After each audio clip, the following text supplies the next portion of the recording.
ಇವತ್ತು ಎಲ್ಲ ಕರ್ನಾಟಕ ಸಂಸ್ಥೆ ಜನತೆಗೆ, ನಮ್ಮ ಎಲ್ಲ ಭಾರತದ ಹಿಂದೂ ಜನತೆಗೆ ಭಾಳ ವಿಶೇಷವಾದ ದಿನ, ಪವಿತ್ರವಾದ ದಿನ ವೈಕುಂಠ ಏಕಾದಶಿ.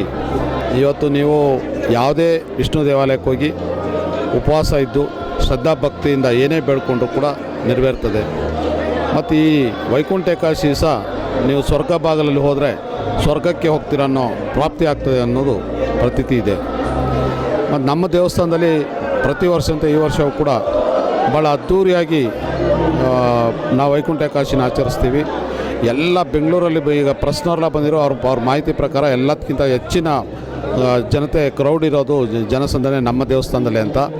ಮತ್ತು ಎಲ್ಲ ವ್ಯವಸ್ಥೆನೂ ಮತ್ತು ಅಲಂಕಾರ ಎಲ್ಲ ಇಲ್ಲಿ ಚೆನ್ನಾಗಿದೆ ಅಂತ ಹೇಳಿದ್ರು. ಮತ್ತು ನಮಗೆ ಈ ದೇವಸ್ಥಾನದಲ್ಲಿ ಬೆಳಗ್ಗೆಯಿಂದ ರಾತ್ರಿವರೆಗೂ ಪ್ರಸಾದ ವಿನಿಯೋಗ ಇರ್ತದೆ. ಮತ್ತು ಬೆಳಗ್ಗೆಯಿಂದ ರಾತ್ರಿವರೆಗೂ ಪ್ರತಿ ಎರಡು ಗಂಟೆಗೆ ಪ್ರಸಾದ ಬೇರೆ ಬೇರೆ ಬದಲಾವಣೆ ಮಾಡ್ತೀವಿ. ಮತ್ತು ಪ್ರತಿ 2 ಗಂಟೆಗೆ ಒಂದು ಮನೋರಂಜನಾ ಕಾರ್ಯಕ್ರಮ, ಸುಮಾರು ಒಂದು 10-11 ಮನೋರಂಜನಾ ಕಾರ್ಯಕ್ರಮ ಟೀಮ್ಗಳಿರ್ತದೆ. ಮತ್ತು ಈ ದೇವಸ್ಥಾನದಲ್ಲಿ ಭಾಳಷ್ಟು ಜನ ಒಂದು ನಂಬಿಕೆ, ಭಾಳ ಸಾವಿರಾರು ಮದುವೆಗಳಾಗಿದೆ. ಮತ್ತು 3-4 ತಲೆಮಾರು, ಯಾಕೆಂದರೆ ಇಲ್ಲಿ ಮದುವೆ ಆದರೆ ಚೆನ್ನಾಗಿರ್ತಾರೆ ಅಂತ ಒಂದು ನಂಬಿಕೆ ಇದೆ. ಬಟ್ ಈ ದೇವಸ್ಥಾನದಲ್ಲಿ ಇನ್ನೊಂದು ವಿಶೇಷ ಅಂದರೆ ವಿಷ್ಣು ಮತ್ತು ಶಿವ ಪಕ್ಕಪಕ್ಕದ ಪ್ರಾಂಗಣದಲ್ಲಿ ಇರತಕ್ಕಂಥದ್ದು. ಅದರಿಂದ ಈ ದೇವಸ್ಥಾನದ ಹೆಸರು ಶ್ರೀ ಕೈಲಾಸ ವೈಕುಂಠ ಮಹಾಕ್ಷೇತ್ರ. ಇದು ರಾಜಾಜಿನ 5ನೇ ಬ್ಲಾಕ್ನಲ್ಲಿ ಇರತಕ್ಕಂಥದ್ದು. ಎಲ್ಲರೂ ಬಂದು ಇವತ್ತು ಆ ಭಗವಂತನ ಆಶೀರ್ವಾದ ಪಡ್ರಿ, ಎಲ್ರಿಗೂ ಒಳ್ಳೆಯದಾಗಲಿ.